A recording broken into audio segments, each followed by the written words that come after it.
भारत पाकिस्तान समझौते के कुछ देर बाद ताशकंद से भारत के लिए एक बुरी खबर आती है। देश के प्रधानमंत्री को दिल का दौरा पड़ा और वो अब इस दुनिया में नहीं रहे।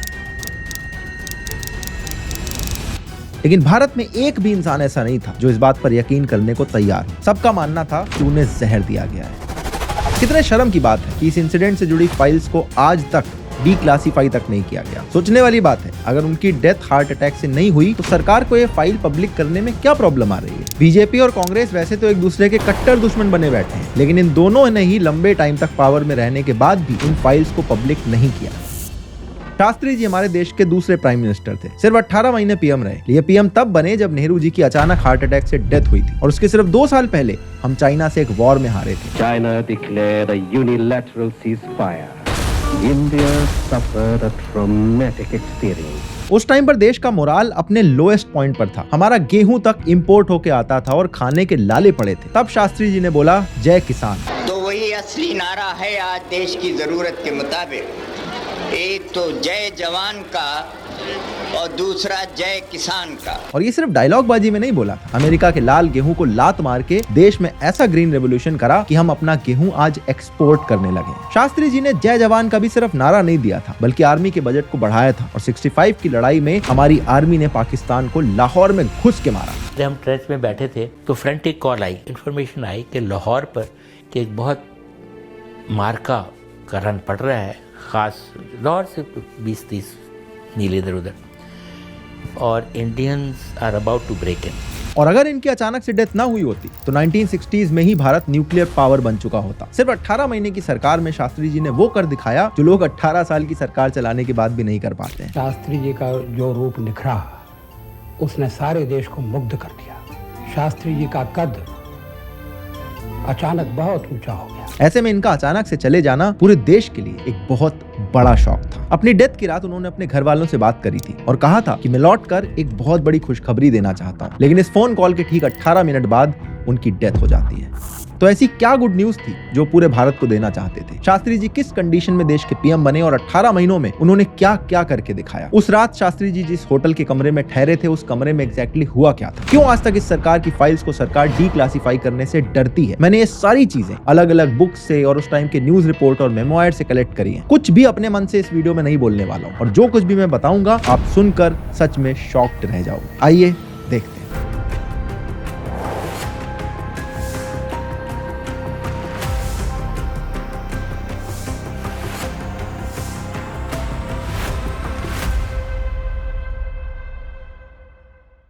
शास्त्री जी ने ग्रीन रेवोल्यूशन शुरू करा तो आज हम दुनिया के नंबर 2 व्हीट प्रोड्यूसर बन चुके हैं। उन्होंने व्हाइट रेवोल्यूशन शुरू करा तो हम दुनिया के नंबर 1 मिल्क प्रोड्यूसर बन गए। लेकिन एक चीज जो तब से आज तक नहीं बदली वो है हमारा एजुकेशन सिस्टम। चाइना और यूएसए जनरेटिव एआई के पेटेंट्स रजिस्टर करवा रहे हैं और ये अभी तक हमारे करिकुलम तक में शामिल नहीं हो पाया है। लेकिन आप इसमें पीछे ना रह जाओ, इसके लिए ओडिन स्कूल और ENICT अकेडमी IIT गुवाहाटी ने कोलैबोरेट करके जनरेटिव एआई का ये वाला कोर्स निकाला है। ये आपको जेनएआई मॉडल को बिल्ड और डिप्लॉय करना सिखाता है। इसमें ऐसे इंस्ट्रक्टर्स हैं जिनके पास इस फील्ड की डीप नॉलेज है। आपको 25 से भी ज्यादा प्रोजेक्ट करने को मिलेंगे जिससे आपका पोर्टफोलियो और स्ट्रांग हो जाएगा। लाइव क्लासेस में आप अपने इंस्ट्रक्टर से रियल टाइम में फीडबैक ले सकते हो। एक कोर्स का क्या ही फायदा होता है अगर उसके बाद आपको जॉब लेने में हेल्प ना हो सके। सबसे इंपॉर्टेंट बात है कि इस कोर्स में आपको ENICT अकेडमी IIT गुवाहाटी का एडवांस सर्टिफिकेट मिलता है और इतने प्रेस्टिजियस ऑर्गेनाइजेशन का एलुमनाई स्टेटस मिलता है जिससे आपका CV और स्ट्रांग हो जाएगा। 2 दिन के लिए IIT गुवाहाटी की कैंपस विजिट भी होगी। इसके अलावा कोर्स के दौरान ओडिन स्कूल की तरफ से आपको डेडिकेटेड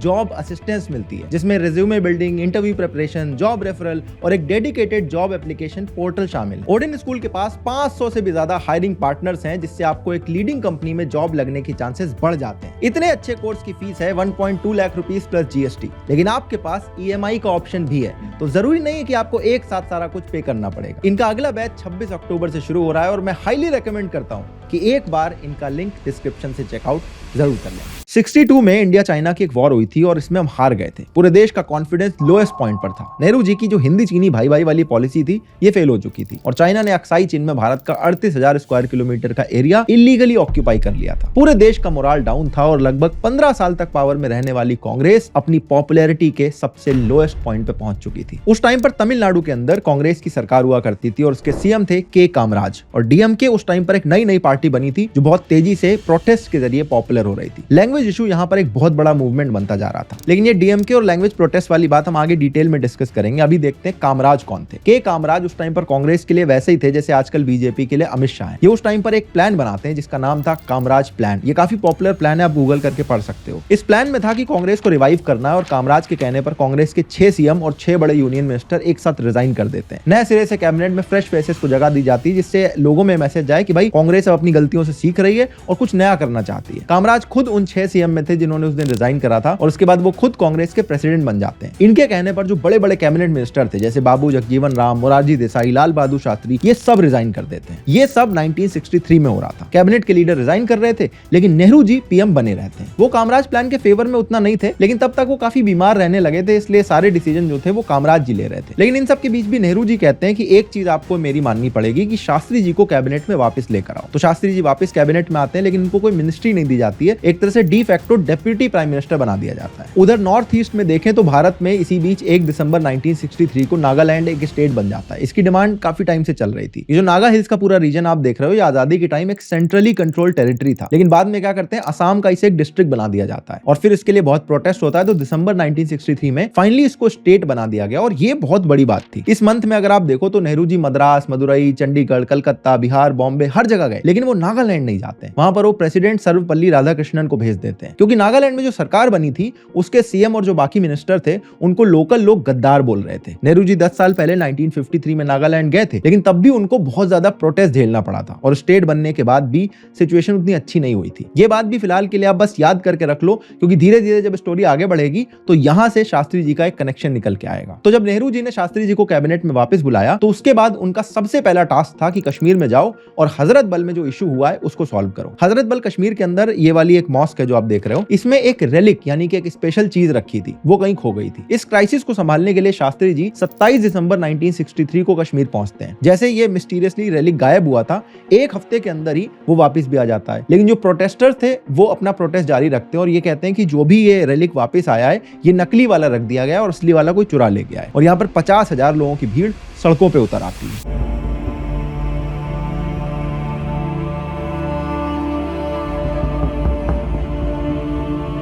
ये जो रेलिक जो चोरी हुआ था ये कहते हैं प्रॉफेट मोहम्मद जी का एक बाल है। इस चोरी के बाद कश्मीर में तो प्रोटेस्ट चल रहा था, लेकिन ईस्ट पाकिस्तान में भी एंटी हिंदू दंगे भड़क जाते हैं। ईस्ट पाकिस्तान वही है जिसे आज बांग्लादेश कहते हैं। यहाँ पे इतने ज्यादा हिंदूज का नरसंहार किया गया कि ऑलमोस्ट 2 लाख लोगों को रेफ्यूजी बन के भाग के भारत आना पड़ा था। जब हालात बिगड़ने लगते हैं तो शास्त्री जी एक्सपर्ट्स को बुलाते हैं, ये श्योर करवाते हैं कि जो रेलिक है जेन्युइन है और बाद में एक पब्लिक डिस्प्ले यानी कि दीदार सेरेमनी रखी जाती है ताकि सबको दिखाया जा सके कि भाई रेलिक जो है वो सेफली वापस आ चुका है और ये ऑथेंटिक है। इसके बाद ये प्रोटेस्ट और जो दंगे हो रहे थे वो शांत हो जाते हैं। बाद में इसकी चोरी के लिए 3-4 लड़के अरेस्ट किए जाते हैं जिनका कनेक्शन पाकिस्तान से निकलता है। अब ये जो पूरी क्राइसिस थी वो कश्मीर को अनस्टेबल करने के लिए पाकिस्तान कर रहा था। शास्त्री जी उस टाइम पर तो ये क्राइसिस हैंडल कर लेते हैं, लेकिन आगे चल के इस वजह से कश्मीर में जो कुछ होने वाला था उसका इन्हें उस टाइम पर कोई अंदाजा नहीं था। जब कश्मीर में हजरत बल वाली क्राइसिस चल रही थी तब जनवरी 1964 में नेहरू जी भुवनेश्वर के अंदर कांग्रेस की एक एनुअल मीटिंग में जाते हैं और वहां पे वो अचानक से स्टेज पे पहुंचते ही गिर पड़ते हैं। अब इनको जल्दी से सब लोग दिल्ली लेके जाते हैं तो डॉक्टर्स बताते हैं कि भाई इनको एक माइल्ड हार्ट अटैक आया है। अब नेहरू जी ऑलरेडी 73 इयर्स के हो चुके थे और लोगों में बात चलने लगी थी कि नेहरू जी को अगर कुछ हो गया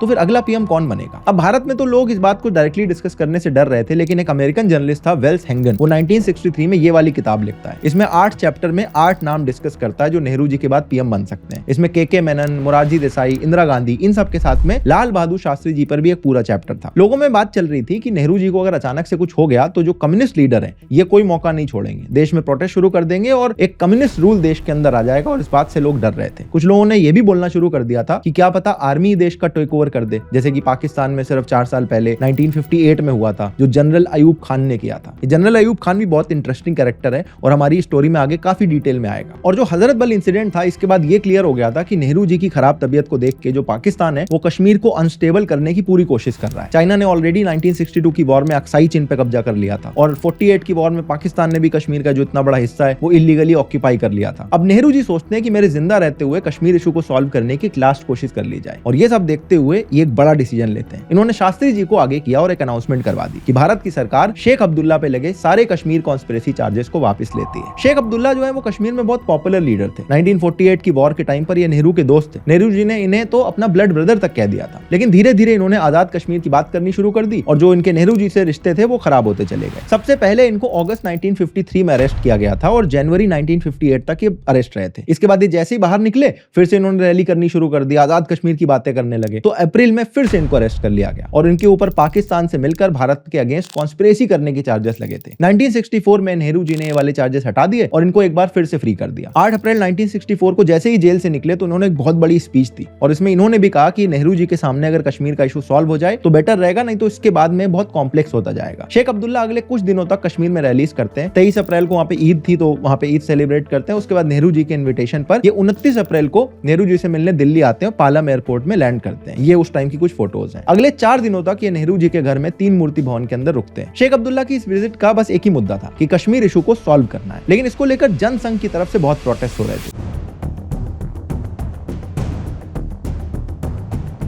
जनसंघ वही पार्टी है जो आगे चलकर जिससे भारतीय जनता पार्टी निकलती है। इन लोग का ये कहना था कि कश्मीर से 370 को हटा दो और ये ऑलरेडी भारत का हिस्सा है तो किसी सोल्यूशन पर बात करने की जरूरत नहीं है। एक देश के अंदर 2 विधान, 2 प्रधान और 2 निशान नहीं हो सकते। तब कश्मीर के अंदर संविधान अलग था, कश्मीर में एक पीएम की पोस्ट होती थी और इनका जो फ्लैग है वो भी अलग से होता था। तो जनसंघ के साथ कम्युनिस्ट पार्टी जो थी वो भी इस बात पर नेहरू जी के अगेंस्ट हो जाती है। लेकिन सिर्फ सी राजगोपालाचारी और जयप्रकाश नारायण, ये 2 लीडर थे जो नेहरू जी को सपोर्ट कर रहे थे। इसके अलावा जो कांग्रेस के लीडर थे वो भी कहने लगे थे कि कश्मीर के इशू को दोबारा उठाने से कोई फायदा नहीं होने वाला, बल्कि हो सकता है कि इलेक्शन में इस समय लॉस हो जाए। लेकिन लाल बहादुर शास्त्री जी नेहरू जी को इस बात पे पूरा सपोर्ट करते हैं। वो शेख अब्दुल्ला के साथ मिलकर पाकिस्तान से बात करके कश्मीर इशू को सॉल्व करने की बात को पूरी तरह से सपोर्ट कर रहे थे। फाइनली ऑलमोस्ट 1 महीने तक अलग अलग मीटिंग चलती है, जिसके बाद एक प्लान तैयार होता है और भारत की तरफ से शेख अब्दुल्ला यही प्लान लेकर 24 मई को पाकिस्तान के लिए निकलते हैं। इनकी टोटल विजिट 2 हफ्ते की होनी थी। पाकिस्तान पहुंच के सीधे अयूब खान से मिलते हैं और कश्मीर के सोल्यूशन पे डिस्कशन शुरू कर देते हैं। अयूब खान इन मीटिंग्स के बाद भारत के विजिट के लिए तैयार हो जाता है। जून 1964 में एक डेट डिसाइड की जाती है कि नेहरू जी के साथ ये दिल्ली के अंदर अयूब खान मिलेगा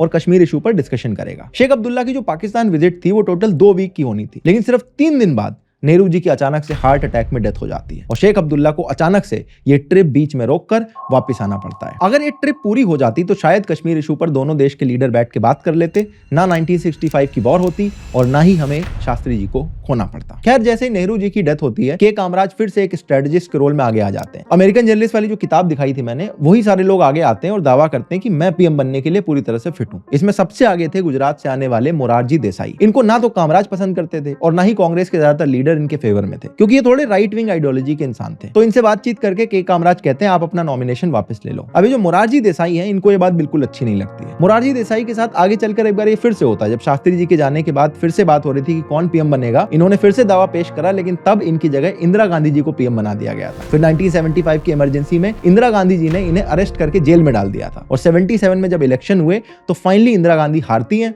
और जब जनता पार्टी की सरकार बनती तो मोरारजी देसाई उससे हमारे देश के पीएम बन जाते हैं। ये मोरारजी देसाई अपने आप में बहुत इंटरेस्टिंग पीएम है। इनके ऊपर CIA एजेंट होने के आरोप तक लग चुके हैं और ये खुद का यूरिन भी पिया करते थे। इन पर किसी दिन अलग से एक डिटेल्ड वीडियो बनाई जा सकती है, लेकिन अभी अपनी कहानी में वापस चलते हैं। तो नेहरू जी के बाद अगला पीएम कौन होगा ये डिसाइड हो रहा था। मोरारजी देसाई को रिजेक्ट कर दिया था और अगला नाम आता है इंदिरा गांधी जी का। इनको कोई भी एडमिनिस्ट्रेटिव नॉलेज तब तक नहीं थी और पार्टी के लोग इन्हें गूंगी गुड़िया कहते थे। जब नेहरू जी की डेथ हुई उससे पहले हम 62 का वॉर हार गए थे, तो जनता ऑलरेडी नेहरू जी और कांग्रेस से बहुत खुश नहीं थी। Nehru must go is the slogan on the lips of thousands.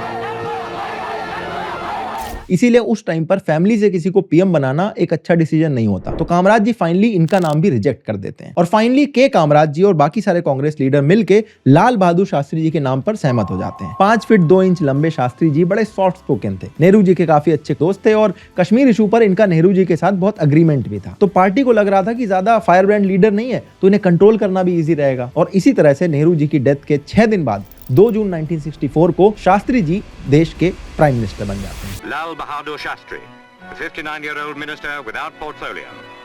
He is felt to have the best chance of uniting left and right. For the unity of this huge and varied nation is vital to itself and to the peace of the world.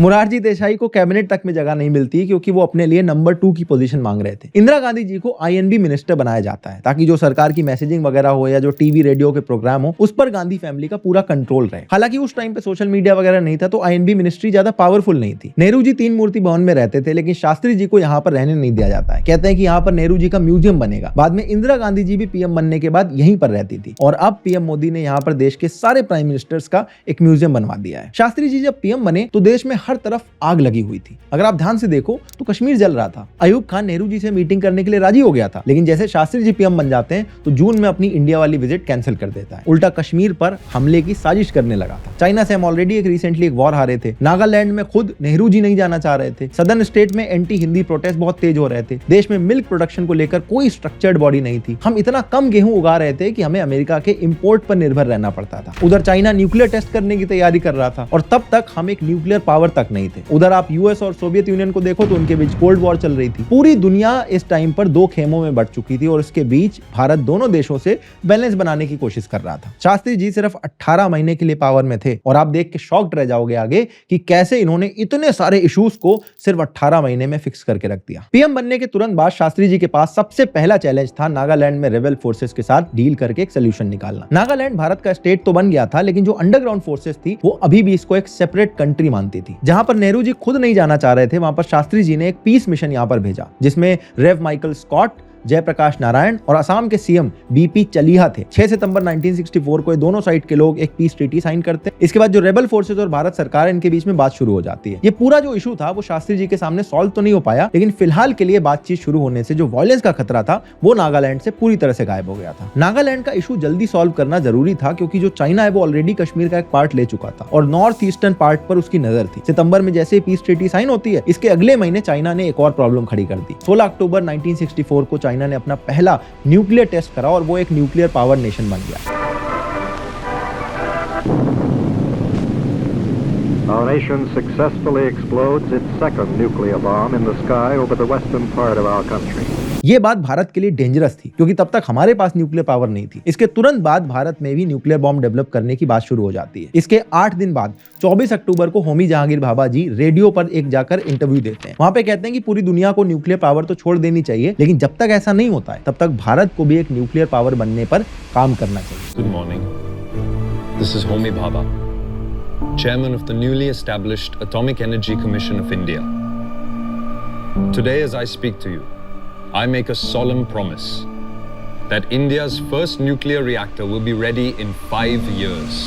इसके बाद जो जनसंघ के leader थे वो parliament में nuclear bomb बनाने के लिए एक रेजोल्यूशन ले आते हैं लेकिन कांग्रेस उस टाइम पर मेजोरिटी में थी तो अपने मेजोरिटी के दम पर वो इस रेजोल्यूशन को पास नहीं होने देते। इसका रीजन ये भी था कि जो बॉम्ब डेवलपमेंट करना है ये एक सीक्रेट मिशन होना चाहिए। रेजोल्यूशन पास करके अगर डिक्लेयर कर देंगे तो पूरी दुनिया की नजर इधर आ जाएगी और फिर शायद हमें बॉम्ब डेवलप करना तो दूर हमारे ऊपर सैंक्शन लगा के लोग हमारा खाना भी बंद कर सकते थे। लेकिन भाभा जी के पास हमें न्यूक्लियर पावर बनाने का पूरा प्लान मौजूद था और ये प्लान भी शास्त्री जी की डेथ से बहुत क्लोजली कनेक्टेड है। ये बात मैं आपको स्टोरी में आगे और डिटेल से समझाऊंगा। फिलहाल के लिए देखते हैं कि जब इधर चाइना प्रेशर बना रहा था तो पाकिस्तान क्या गुल खिला रहा था। अयूब खान नेहरू जी से मिलने के लिए जून में भारत आने के लिए तैयार हो गया था लेकिन शास्त्री जी से उसने कोई मीटिंग नहीं करी। लंदन की एक समिट में लोग मिलने वाले थे लेकिन वहां पर शास्त्री जी नहीं जा पाए। फिर अक्टूबर के महीने में शास्त्री जी इजिप्ट जाते हैं। यहाँ पर वो एक नॉन अलायंस मूवमेंट की मीटिंग करने जा रहे थे और वहां से जब वो वापस लौट रहे थे तो अयूब खान से मिलने का डिसीजन बनाते हैं और सीधा कराची पहुंच जाते हैं। ये इन दोनों की उस वाली मीटिंग की कुछ फोटोज हैं। अयूब खान 6 फीट लंबा आर्मी ऑफिसर था जिसने तख्ता पलट करके पाकिस्तान में सरकार पे कब्जा कर लिया था। शास्त्री जी 5 फीट 2 इंच के धोती कुर्ता पहनने वाले सॉफ्ट स्पोकन से लीडर थे। अपने देश को क्राइसिस से निकालने की कोशिश कर रहे थे। रामचंद्र गुहा ने अपनी किताब इंडिया आफ्टर गांधी में लिखा है कि अयूब खान ने जब शास्त्री जी को देखा तो देखकर काफी अंडरस्टिमेट कर दिया। बोलता है कि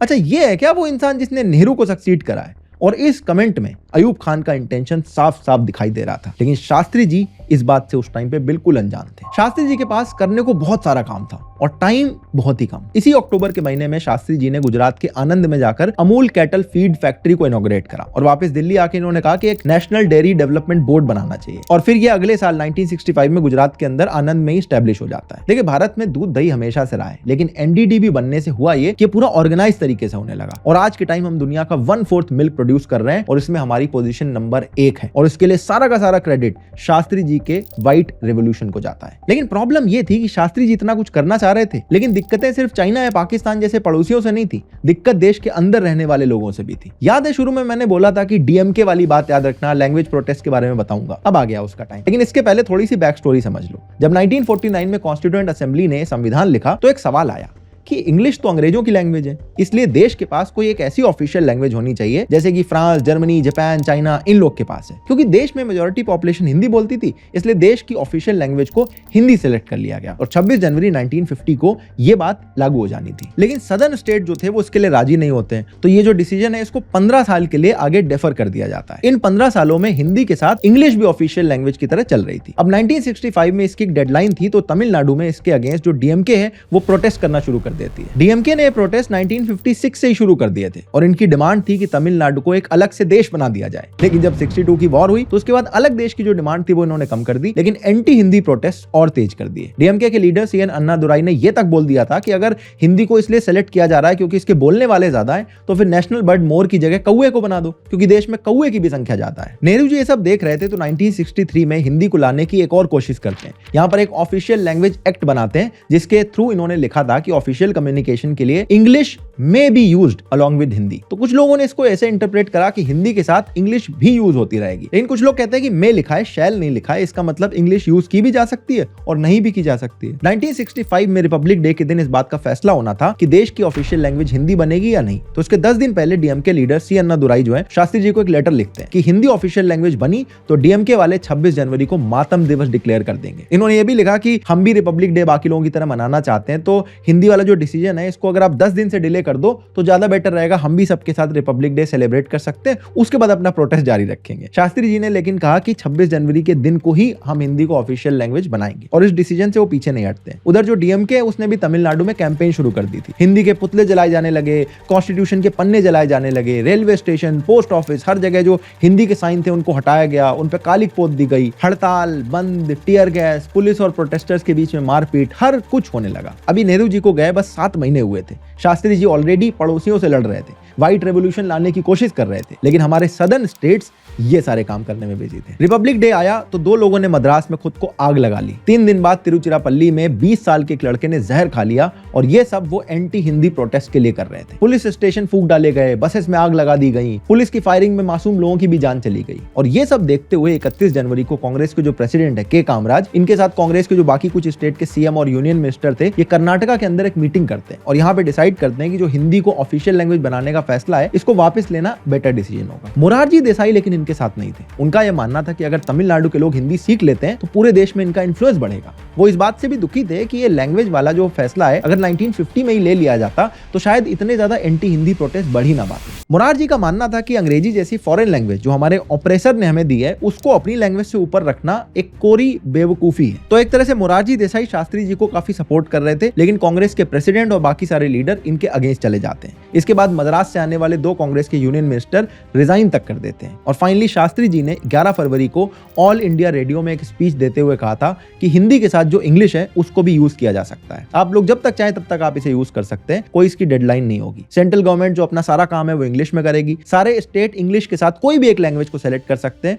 और जो सिविल सर्विसेज के एग्जाम है वो भी हिंदी के साथ इंग्लिश में होते रहेंगे। लोगों की ये डिमांड थी कि ये एग्जाम सिर्फ हिंदी में करवाए जाए। शास्त्री जी भी यही करना चाहते थे, लेकिन उनकी पार्टी के लोग जब उनके अगेंस्ट चले गए तो मजबूरी में उन्हें इंग्लिश को कंटिन्यू करना पड़ा। अभी शास्त्री जी को पीएम बनने बस 1 साल भी नहीं हुआ था और उन्हें लगा कि अगर उन्होंने ये डिसीजन नहीं लिया तो देश में भले यूनिटी बनी रहे लेकिन उनकी पार्टी टूट सकती है। लेकिन शास्त्री जी के 18 महीने के टर्म में बात यह थी कि एक दिक्कत खत्म होती थी, 2 और आ जाती थी। याद है थोड़ी देर पहले मैंने बोला था कि शास्त्री जी ने हजरत बल क्राइसिस को तो हैंडल कर लिया था, लेकिन आगे चल के इसकी वजह से कश्मीर में जो होने वाला था उसका इन्हें अंदाजा तक नहीं था। अब हजरत बल प्रोटेस्ट की वजह से ही नेहरू जी ने शेख अब्दुल्ला के ऊपर कॉन्स्पिरेसी के चार्जेस हटाए थे और उनको फ्री करवा करवाया था और ये अनाउंसमेंट भी शास्त्री जी से ही करवाई थी। तो मार्च 1965 में यही शेख अब्दुल्ला मक्का के लिए निकल जाते हैं और बीच में वो अल्जीरिया की कैपिटल में चाइनीज प्रीमियर चाओ एन लाई के साथ मीटिंग कर लेते हैं। चाइना ने 2 साल पहले भारत पे अटैक करा था और हमारी जमीन को इलीगली कब्जा लिया था। अब ऐसे में ये मीटिंग डायरेक्टली एक देशद्रोह की तरह देखी जाती है। अब्दुल्ला 1953 में भी इसीलिए अरेस्ट हुए थे। यूएस डेमोक्रेट प्रेसिडेंशियल कैंडिडेट अल्डाई स्टेवेंसन के साथ एक मीटिंग करी थी जिसमें इन्होंने आजाद कश्मीर की बात डिस्कस करी थी और उसके बाद नेहरू जी ने अब्दुल्ला को जेल में डाल दिया था। 1965 में चाइनीज प्रीमियर के साथ इस मीटिंग के बाद अब्दुल्ला जी जैसे दिल्ली के पालम एयरपोर्ट में लैंड करते हैं, उनको सीधा कोडाई कनाल में भेज दिया जाता है और एक हाउस अरेस्ट में रख लिया जाता है और इस खबर से पूरा पार्लियामेंट काफी खुश भी हो जाता है। अब्दुल्ला की मीटिंग इसलिए और ज्यादा खतरनाक थी क्योंकि जब वो चाइनीज प्रीमियर से मिल रहे थे तब पाकिस्तान में बैठा अयूब खान अपने असली रंग दिखा रहा था। 1 साल पहले अब्दुल्ला ने अयूब खान से कराची में मीटिंग करी थी जिसके बाद उन्होंने बताया था कि वो जून में भारत आकर कश्मीर इशू पर बात करने के लिए तैयार है, लेकिन इसके बाद नेहरू जी की डेथ हो गई और अयूब खान कभी भारत नहीं आया। और सिर्फ 1 साल के अंदर ही अप्रैल 1965 में इसने गुजरात के अंदर रण ऑफ कच्छ में भारत पर अटैक कर दिया। यह अटैक तब हो रहा था जब अब्दुल्ला चीन के प्रीमियर के साथ मीटिंग कर रहे थे और इस अटैक में पाकिस्तान यूएस से आए हुए टैंकर यूज कर रहा था और इसकी वजह से जो भारत की सेना उसको अटैक में कुछ किलोमीटर पीछे आना पड़ता है। इसके बाद कुछ टेलीग्राम वगैरह भेजे जाते हैं, इंटरनेशनल लेवल पे बात होती है और जो बाउंड्री थी वो रिस्टोर हो जाती है, बाकी सेनाएं वापस अपनी अपनी जगह पे आ जाती हैं। लेकिन अयूब खान के मुंह पे खून लग चुका था। जून 1965 में पाकिस्तान के द डॉन अखबार में एक ऐसे पब्लिश होता है। इसमें ऑथर के नाम की जगह बस हाई रैंकिंग ऑफिशियल लिखा था और इस ऐसे में लिखा गया था कि जो कच्छ है उसके अंदर भारत की फौज काफी कमजोर दिख रही थी। अब बॉक्सर मोहम्मद अली की तरह पाकिस्तान को एक नॉकआउट मूव खेलनी चाहिए। उसने इस पूरी बात के लिए एक रिलीजियस रंग भी दे दिया और कहा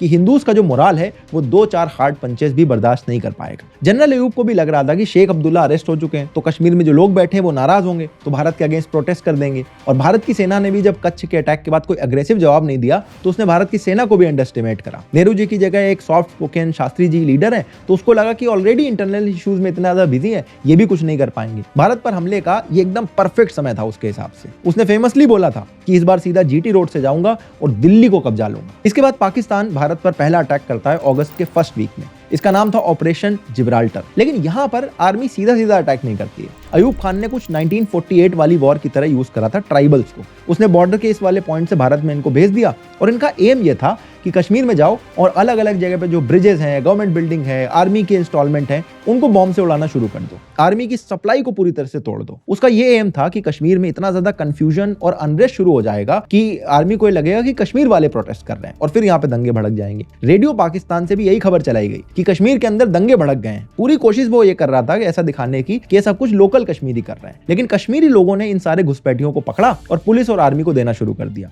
और इसके बाद ऑपरेशन जिब्राल्टर फेल हो गया। और इस बात से तिलमिलाकर 5 अगस्त 1965 को अयूब खान ने डायरेक्ट आर्मी का एक अटैक प्लान करा और उसका नाम रखा ऑपरेशन ग्रैंड स्लैम। इस टाइम पर अयूब खान ने कहा था कि सुबह की चाय लाहौर में होगी और रात का डिनर हम दिल्ली में करेंगे। पाकिस्तान की आर्मी ने नारा दिया कि हंस के लिया है पाकिस्तान, लड़ के लेंगे हिंदुस्तान। यह हमला सिर्फ कश्मीर पे नहीं था, इनका इरादा था कि पूरे दिल्ली पर हमें कब्जा करना है। लेकिन अयूब खान को नहीं पता था कि सॉफ्ट स्पोकन से दिखने वाले शास्त्री जी अपने एक्शन में कितना हार्ड हो सकते हैं। पीएम बनने के बाद ही शास्त्री जी ने जो डिफेंस का बजट था उसको बढ़ाना शुरू कर दिया था और कच्छ के अटैक के बाद से उन्होंने आर्मी को एक फ्री हैंड दे रखा था। 15 अगस्त के दिन शास्त्री जी रेड फोर्ट पे जाते हैं और एक भाषण देते हैं कि हथियारों का जवाब हथियारों से ही दिया जाएगा। अगर तलवार की नोक पर या एटम बॉम्ब के डर से कोई हमारे देश को झुकाना चाहे, दबाना चाहे, ये देश हमारा दबने वाला नहीं।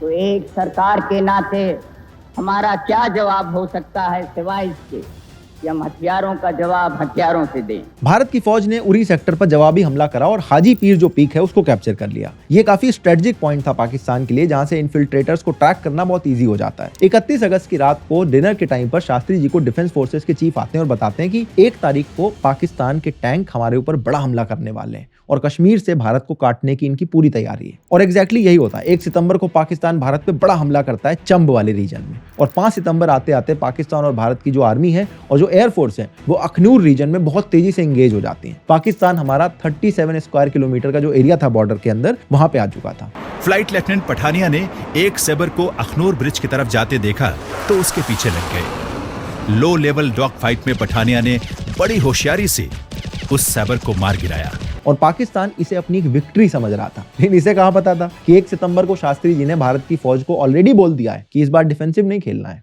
ऑफेंसिव खेलेंगे। 6 सितंबर को भारत के टैंक और इन्फेंट्री पंजाब की तरह से बॉर्डर खोल देते हैं और यहां से वो सीधे लाहौर की तरफ निकल पड़ते हैं। ये जो अयूब खान था, इसने सपने में भी नहीं सोचा था कि भारत की सेना ऐसा कुछ कर सकती है। उसकी सारी फोर्सेस कश्मीर में बिजी थी और इसीलिए भारत की जो फौज है वो लाहौर सिटी के बॉर्डर तक पहुंच जाती है और उसको चारों तरफ से घेर लेती है। उधर चाइना में बैठा चाउ एन लाई ये सब कुछ देख रहा था। उसने 4 सितंबर को पाकिस्तान की डिफेंस में बोलना शुरू कर दिया। उसने कहा कि ये जो अटैक है वो भारत ने प्लान किया है, पाकिस्तान बस खुद को डिफेंड कर रहा है। उसने ये भी धमकी दी कि भारत चाइना बॉर्डर पर ऐसे बहुत सारे एरिया है जो डिस्प्यूटेड है और उसके लिए वहां पर भी वॉर शुरू की जा सकती है। अब भारत के सामने एक 2 फ्रंट वॉर का डर पैदा हो रहा था। हम 62 की वॉर भी भूले नहीं थे और एक 2 फ्रंट वॉर के लिए भारत बिल्कुल तैयार नहीं था। अमेरिका भी पाकिस्तान के साइड था लेकिन ओपनली एक्सेप्ट नहीं कर रहा था। लेकिन जैसे ही 6 सितंबर को भारत ने बॉर्डर क्रॉस करा, यूएन सिक्योरिटी काउंसिल की एक मीटिंग बुलाई गई और उसमें फैसला हुआ कि इन दोनों देशों को ये वॉर खत्म करनी होगी और अगर इन्होंने नहीं करा तो इन पर सैंक्शन लगाए जाएंगे। अब सैंक्शंस के लिए ना भारत तैयार था और ना ही पाकिस्तान। तो इवेंचुअली ये वॉर 22 दिन चलती है और 22 सितंबर को फाइनली इंटरनेशनल प्रेशर में आकर इस वॉर को रोक दिया जाता है। भारत की फौज लाहौर में बैठी थी और कश्मीर में मेजरली हमने जो अपना बॉर्डर था उसको ऑलरेडी सिक्योर कर लिया था। तो इस वॉर के एंड तक हम लोग काफी एडवांटेज पोजीशन में पहुंच चुके थे। लेकिन जब ये वॉर चल रही थी तो इलाहाबाद के एक गांव में शास्त्री जी ने एक स्पीच देते समय एक बहुत बड़ी बात कही थी। इन्होंने कहा था, जय जवान जय किसान।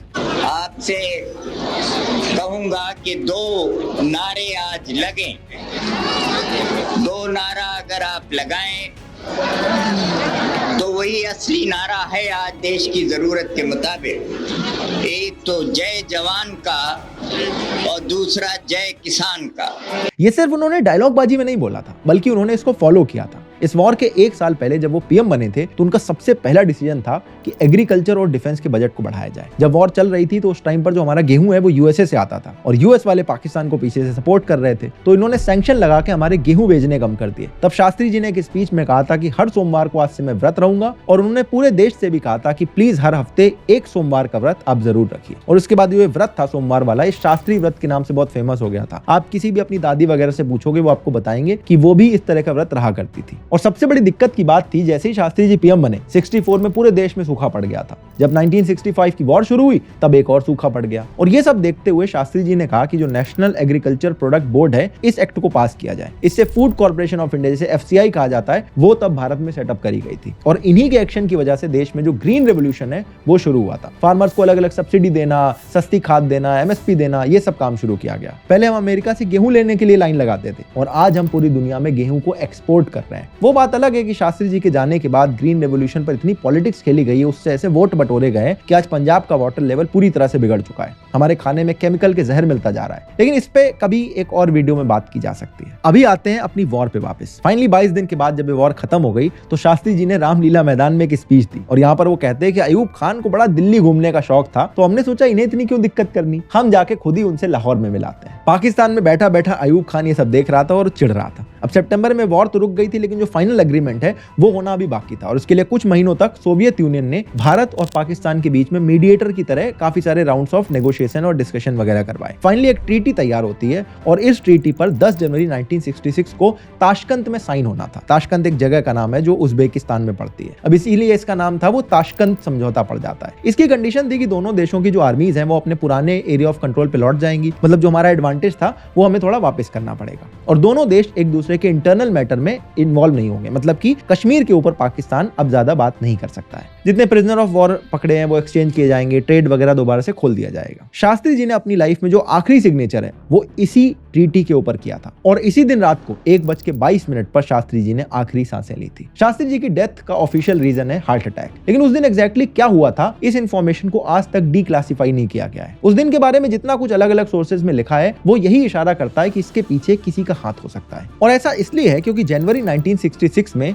सिर्फ एक नहीं बल्कि 2 डेथ हुई थी। शास्त्री जी की डेथ के ठीक 14 दिन बाद यूरोप के अंदर air India flight 101 mount blank में जाकर टकरा जाती है और इसमें बैठे सारे पैसेंजर्स की डेथ हो जाती है। इनमें एक पैसेंजर थे होमी जहांगीर भाभा। याद है थोड़ी देर पहले मैंने बताया था कि भाभा जी के पास भारत को न्यूक्लियर पावर बनाने का प्लान था। एक्चुअली अप्रैल 1964 में भाभा जी ने शास्त्री जी को ये वाला नोट भेजा था कि अगर भारत चाहे तो बॉम्ब बनाना पॉसिबल है। अक्टूबर 1964 में जब चाइना ने न्यूक्लियर टेस्ट कर लिया उसके बाद 1965 में एयर इंडिया में भाभा जी एक इंटरव्यू देते हैं और ये कहते हैं कि अगर परमिशन मिल जाए तो आज के आज मैं 18 महीने के अंदर बॉम्ब बना सकता हूं। भाभा जी के प्लेन क्रैश के जो ऑफिशियल रिकॉर्ड है उसमें एक कम्युनिकेशन फेलियर बताया गया है, लेकिन कुछ एक्सपर्ट जब वहां पर जाकर ऑन ग्राउंड इन्वेस्टिगेट करते हैं तो उन्हें पता चला कि ऐसा हो सकता है कि एक दूसरा प्लेन लाकर इस प्लेन को वहां पर जानबूझ के गिराया गया हो। अभी कुछ साल पहले CIA ऑफिशियल्स के इंटरव्यू पर बेस्ड एक किताब आई थी, कॉन्वर्सेशन विद द क्रो। इसमें लिखा है कि यूएस के बाद जब सोवियत यूनियन और चाइना न्यूक्लियर पावर बन जाते हैं तो यूएस को यह डर था कि कहीं भारत भी बॉम्ब न बना ले। एक CIA ऑफिशियल ने यह तक कहा है कि यूएस होमी भाभा को डेंजरस समझता था और वो प्लेन में बैठ के वियना जा रहे थे, जिससे यूएस को और ज्यादा प्रॉब्लम हो सकती थी। लेकिन उनके प्लेन में एक बॉम्ब रखा था जो फट गया और इससे उनकी डेथ हो गई। अब ये बात इसलिए इंटरेस्टिंग है क्योंकि जो ऑफिशियल थ्योरी है वो ये कहती है कि इनके प्लेन का कम्युनिकेशन फेलियर हुआ था। तो CIA ऑफिशियल ये क्यों कह रहा है कि इनके प्लेन में एक बॉम्ब रखा हुआ था? और इनकी डेथ शास्त्री जी की डेथ से सिर्फ 14 दिन बाद हुई थी। और शास्त्री जी की जब डेथ हुई तो पूरे दुनिया भर में सोवियत यूनियन और USA के बीच में कोल्ड वॉर पीक पे चल रही थी। KGB जो सोवियत यूनियन की एजेंसी है और CIA जो US की एजेंसी है, ये बहुत सारे असैसिनेशन वगैरह करवा रहे थे। और शास्त्री जी उस टाइम पर सोवियत यूनियन के प्रेसिडेंट के साथ ताशकंद में समझौता साइन कर रहे थे। तो बहुत सारे लोग कहते हैं कि यहाँ पर एक फाउल प्ले हो सकता है। तो अब देखते हैं कि एग्जैक्टली उस रात हुआ क्या था। मैं सिर्फ वो बातें करूंगा जो ऑफिशियल फैक्चुअल रिकॉर्ड में लिखी हैं। मैं कोई इंसिनुएशन या अपनी तरफ से बातें बना के आपको नहीं बताऊंगा। ये जो अग्रीमेंट है ताशकंद में हुआ था, जो मैप में आप देख रहे हो उज्बेकिस्तान के अंदर पड़ता है। उस टाइम पर ये सारा कुछ सोवियत यूनियन का पार्ट था। इस एग्रीमेंट पे सिग्नेचर हुए थे शाम को 4 बजे और रात के 8 बजे इसकी सक्सेस पार्टी रखी जाती है। इस पार्टी को शास्त्री जी अटेंड करते हैं और 9 बजे रात को अपने विला में वापस पहुंचते हैं। यहाँ पर वो अपने पर्सनल स्टाफ जैसे सेक्रेटरी, अटेंडेंट, सिक्योरिटी ऑफिसर और डॉक्टर के साथ रुके हुए थे। और जो डेलीगेशन के बाकी लोग थे जैसे फॉरेन मिनिस्टर, डिफेंस मिनिस्टर, बाकी ऑफिशियल, इनकी जो बुकिंग थी वो एक दूसरे होटल में थी। शास्त्री जी जब विला पहुंचते हैं तो एकदम ठीक ठाक थे क्योंकि वो पार्टी से आए थे, इसलिए ज्यादा कुछ उन्होंने खाया नहीं। उन्होंने अपने पर्सनल अटेंडेंट से कहा कि एक पालक की सब्जी ले आओ। 11 बजे की रात को शास्त्री जी अपने रूटीन के हिसाब से एक ग्लास दूध पीते थे। तो दूध पीते हैं और उसके बाद कमरे में अपने टहलने लगते हैं। शास्त्री जी के ऊपर कोई भी डॉक्यूमेंट्री बनती तो ये वाली फोटो आती है और इसकी एक वीडियो भी अवेलेबल है। ये पास में एक जर्नलिस्ट रुके थे, उन्होंने ही क्लिक करी थी और यही वो फोटो वीडियो है जहां पर शास्त्री जी को आखिरी बार जिंदा कैप्चर किया गया है। दूध पीने के बाद शास्त्री जी कुछ काम करने लगते हैं और बाद में उन्होंने वहीं पे जो जग रखा था उससे एक गिलास पानी भी पिया और रात को 11 बजे वो अपने घर पे फोन करते हैं। शास्त्री जी वाराणसी के पास में पैदा हुए थे और यूपी के अंदर जो लोग रहते जानते हैं सकट चौथ का एक व्रत रखा जाता है। तो उस दिन यहाँ पर सकट चौथ थी तो घर में एक पूजा वगैरह थी और दिन भर जो लोग थे वो उसी में बिजी थे। जब शास्त्री जी का रात में फोन आया तो आवाज उतनी क्लियर नहीं थी, तो उनकी अपनी वाइफ के साथ बात नहीं हो पाती है। हेलो हेलो, हाँ हाँ मैं बोल रही हूँ, मैं हरी की अम्मा। आवाज नहीं आ रही आपकी, जरा जोर से बोलिए। लेकिन उनकी बेटी से उनकी बात हो जाती है। शास्त्री जी जानना चाहते थे कि भारत में इस एग्रीमेंट को लेकर क्या माहौल है। आज यहाँ घोषणा पत्र पर दस्तखत हो गया है। हेलो, हाँ, वहाँ की लोगों की क्या प्रतिक्रिया है? हाँ, हम भारत लौट रहे हैं काबुल होते हुए। ऐसा है, काबुल में कल सभी खास अखबार भिजवा देना जरूर से। तो घर वाले बताते हैं कि भारत में लोग इस एग्रीमेंट से ज्यादा खुश नहीं है क्योंकि जो हाजी पीर पीक हमने कैप्चर करी थी वो हम वापस कर रहे हैं और जो भी इस वॉर में हमें एडवांटेज मिला है हम उसको वापस कर रहे हैं। लेकिन शास्त्री जी जब ये एग्रीमेंट करने गए थे तो उन्होंने 2 ही बातें कही थी कि हम कश्मीर के इशू पर कोई समझौता नहीं करेंगे और कोई भी अपना एग्जिस्टिंग हिस्सा पाकिस्तान को नहीं देंगे। और इस एग्रीमेंट में दोनों ही बातें इन्होंने पूरी तरह से डिफेंड कर ली थी। कोई एग्जिस्टिंग हिस्सा उधर नहीं गया, ना हमने कश्मीर पर कोई डिस्कशन करा। हाँ, जो इस वॉर में हमने एडवांटेज गेन करा था वो दोनों ही साइड के लोगों ने अपना अपना वापस कर दिया था। तो शास्त्री जी कहते हैं कि कोई बात नहीं, मैं जब भारत आऊंगा तो खुशखबरी दूंगा और इस एग्रीमेंट को बाकी लोगों को अच्छे से समझाऊंगा एंड मुझे पूरा विश्वास है कि लोग इस बात को समझ भी जाएंगे। क्योंकि लाइन उतनी साफ नहीं थी तो शास्त्री जी कहते हैं अब मैं अगली कॉल सुबह 8 बजे करूंगा। ये जो ताशकंद है भारत से सिर्फ आधा घंटे पीछे चलता है तो ऑलमोस्ट सिमिलर टाइम रहता है। इसके बाद रात के 1:20 पर शास्त्री जी को अचानक से सीने में दर्द होता है, खांसी आने लगती है। वो किसी तरह कमरे से बाहर निकलते हैं और अपने पर्सनल सेक्रेटरी को बुलाते हैं। यहाँ पे 3 लोग थे, मिस्टर सहाय, मिस्टर कपूर और मिस्टर शर्मा। शास्त्री जी की हालत देखकर इनके हाथ पैर फूलने लगते हैं। वो दौड़े दौड़े जाते हैं और डॉक्टर RN चुक को बुला लाते हैं जो बगल वाले कमरे में रुके थे। RN चुक जैसे ही शास्त्री जी की पल्स देखते हैं तो वो ऑलरेडी काफी वीक हो चुकी थी। इतने में वहां पे जो रशियन डॉक्टर्स की पूरी टीम थी वो पहुंच जाती है। शास्त्री जी को ये लोग ये वाले 15 mg और 1 mg के इंजेक्शन भी देते हैं, लेकिन इसके अगले 3 मिनट के अंदर शास्त्री जी बेहोश हो जाते हैं और इनकी पल्स चलना बंद हो जाती है। इसके बाद डॉक्टर्स इनके हार्ट को रिवाइव करने की भी कोशिश करते हैं, लेकिन तब तक शास्त्री जी इस दुनिया से जा चुके थे। डॉक्टर्स ने अपनी रिपोर्ट में लिखा कि शास्त्री जी की जो मेडिकल हिस्ट्री उसको देखते हुए कहा जा सकता है कि उन्हें एक एक्यूट हार्ट अटैक आया है जिसमें उनकी जान चली गई। यह है उस मेडिकल रिपोर्ट की कॉपी जिसमें आप नीचे देखोगे डॉक्टर RN चुक के साथ में बहुत सारे रशियन डॉक्टर्स का भी नाम लिखा हुआ है। लेकिन इस एक पेज की रिपोर्ट से बहुत सारे सवाल ऐसे उठ जाते हैं जिसका जवाब आज तक किसी ने नहीं दिया है। शास्त्री जी के साथ हमेशा उनका एक पर्सनल अटेंडेंट रामनाथ रहते थे और वो ही उनके पर्सनल कुक भी थे। लेकिन उस रात उनका खाना सोवियत यूनियन में जो इंडियन एम्बेसडर थे टीएन कॉल, उनके कुक जन मोहम्मद और एक रशियन शेफ ने बनाया था। अगर उनको जहर दिया गया था तो कुक का रोल सबसे ज्यादा सस्पिशियस हो जाता है और यही बात शास्त्री जी के परिवार वाले भी बोलते हैं। और उसी रात शास्त्री जी की डेथ के 3.5 घंटे बाद रशियन स्पाई एजेंसी केजीबी ने रशियन शेफ और 3 वेटर्स को अरेस्ट किया था और 30 किलोमीटर दूर एक इंटेरोगेशन के लिए उन्हें बेसमेंट में बंद कर दिया था। यह पूरा का पूरा इंसिडेंट उसी रशियन शेफ अहमद सतरोव ने खुद बताया है। उस शेफ ने बताया कि कुछ देर के बाद उसी बेसमेंट में जन मोहम्मद को भी अरेस्ट करके लाया गया था। अहमद सतरोव ने सारी बातें 1998 में एक इंटरव्यू में बताई हैं जो कि लंदन के द इंडिपेंडेंट अखबार में छपी थी। लेकिन इंडियन गवर्नमेंट को ये सारी बातें शास्त्री जी की डेथ के टाइम ही पता चल गई होंगी, क्योंकि इंडियन एम्बेसडर का जो शेफ था जन मोहम्मद, उसको अरेस्ट करना बिना उनकी परमिशन के पॉसिबल नहीं हो सकता था। इसके बाद भी सरकार का ऑफिशियल स्टैंड यही रहता है कि हमें किसी पर भी कोई शक नहीं है। भाई केजीबी वाले आपके एम्बेसडर के शेफ को अरेस्ट कर रहे हैं, पूछताछ कर रहे हैं, आपको किसी पे शक क्यों नहीं है? सोवियत ऑफिशियल ने यह भी कहा था कि हम शास्त्री जी का पोस्टमार्टम करने के लिए तैयार हैं, लेकिन इंडियन गवर्नमेंट ने यह करने से भी मना कर दिया। इनफैक्ट जब भारत में उनकी बॉडी लाई गई उसके बाद भी उनका पोस्टमार्टम नहीं किया गया। जब अचानक से आपके देश के प्राइम मिनिस्टर की डेथ हो जाती है एक फॉरेन लैंड में और आप बॉडी का पोस्टमार्टम भी नहीं करना चाहते हैं, ये भी बड़े सवाल उठाता है। और इससे ज्यादा बड़ी बात है कि उनकी डेथ रात को 1 बजे हुई और शाम को 4 बजे तक उनका जो पार्थिव शरीर है वो भारत में था। अब ताशकंद में जनवरी के टाइम बहुत ठंडा मौसम रहता है और दिल्ली में भी उस टाइम पे टेम्परेचर 10 डिग्री से कम रहता है। फिर भी शास्त्री जी का जो पूरा शरीर है वो इतने कम घंटों में ही नीला पड़ चुका था। इनकी बॉडी में ब्लोटिंग शुरू हो गई थी। शास्त्री जी की वाइफ खुद बताती है कि उनका शरीर इतना फूल चुका था कि लोगों को बॉडी नहलाने के लिए जब वेस्ट निकालनी थी तो उसको काटना पड़ा था। इतने कम टेम्परेचर में कुछ घंटों के अंदर शरीर का नीला पड़ना और ब्लोटिंग होना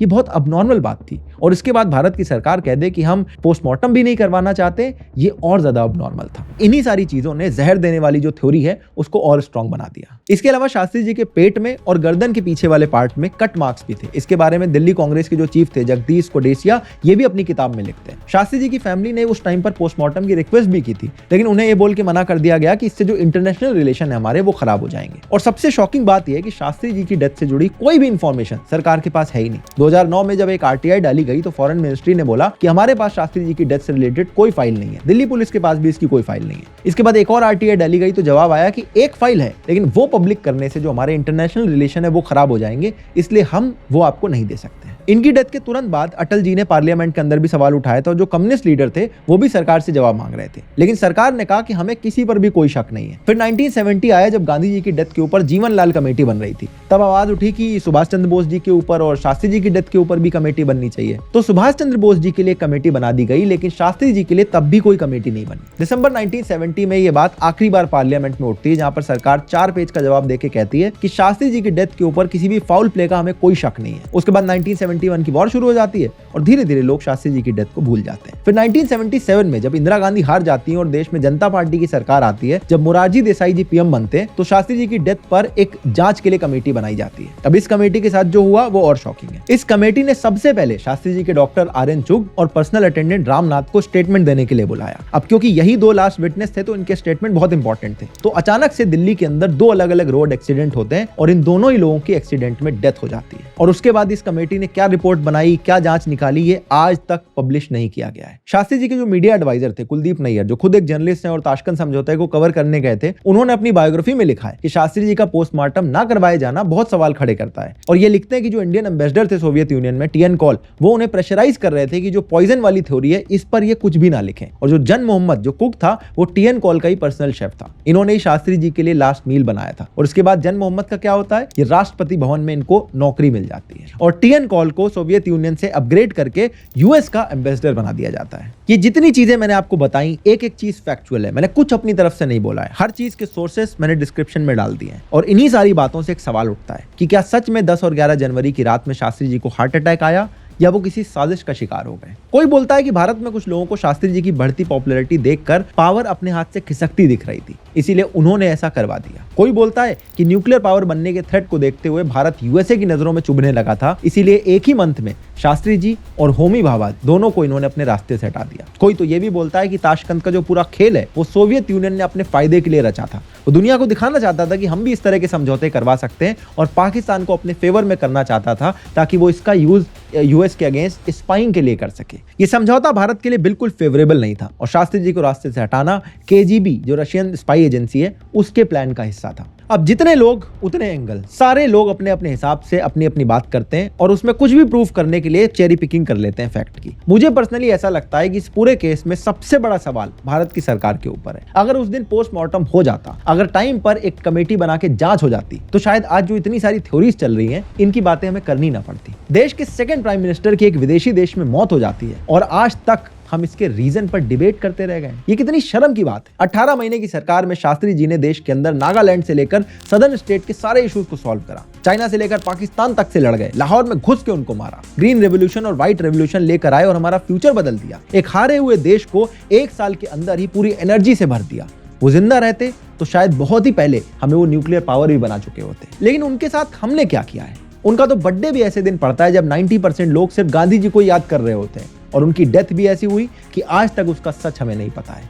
इतनी गलतियों के बाद भी अगर भारत सरकार एक काम कर सकती है तो वो होगा शास्त्री जी की डेथ से जुड़ी हुई सारी फाइल्स को डीक्लासिफाई करके जनता को इसका सच बताना। जिस सत्य की राह पर चलने का डायलॉग हम पूरी दुनिया में जा जाकर मारते हैं, उसको एक बार फॉलो करने में क्या प्रॉब्लम है? और मेरे हिसाब से शास्त्री जी के लिए यही आखिरी और एक सच्ची ट्रिब्यूट होगी।